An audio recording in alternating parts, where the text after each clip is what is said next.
ইরানের ইসলামী বিপ্লবী guard corps রোববার ইসরায়েলি লক্ষ্যবস্তুতে সেজিল ক্ষেপণাস্ত্র দিয়ে হামলা চালানোর দাবি করেছে। ইরানের আধা সরকারি তাসনিম নিউজ বলছে, ইরানে গত ২৮ ফেব্রুয়ারি যুক্তরাষ্ট্র ইসরায়েলের আগ্রাসন শুরুর পর তেহরান প্রথমবার এই কৌশলগত সলিড ফিল্ড সেজিল ক্ষেপণাস্ত্র ব্যবহার করল। হামলায় ৬৯ জন ইসরায়েলি আহত হন বলে জানায় ইসরায়েলের জরুরি পরিষেবা সংস্থা। আল জাজিরার প্রতিবেদনে বলা হয়, এই ক্ষেপণাস্ত্রের আনুমানিক সীমা ২০০০ থেকে ২৫০০ কিলোমিটার। এর গতি শব্দের চেয়ে ১৩ গুণ বেশি।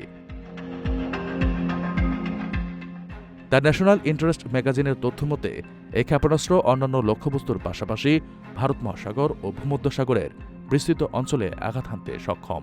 এদিকে ইরানের সঙ্গে গত ২৮ ফেব্রুয়ারি যুদ্ধ শুরুর পর এখন পর্যন্ত ১৫ ইসরায়েলি নিহত হয়েছেন। এছাড়া ইসরায়েলের জরুরি পরিষেবা সংস্থার তথ্য অনুযায়ী ইরানের সঙ্গে চলমান সংঘাতে ৯০০ জনেরও বেশি ইসরায়েলি আহত হয়েছেন।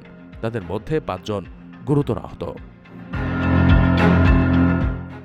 আপনার স্বপ্নগুলো আকাশ ছুবে প্রবাসীর হেলিকপ্টারের মাধ্যমে। বিয়ে, জন্মদিন অথবা যে কোনো বিশেষ প্রয়োজনে হেলিকপ্টার ভাড়া করতে যোগাযোগ করুন স্ক্রিনে দেয়া নাম্বারে। প্রবাসীর হেলিকপ্টার, নিরাপদ ও সাশ্রয়ী বাহনের বিশ্বস্ত নাম।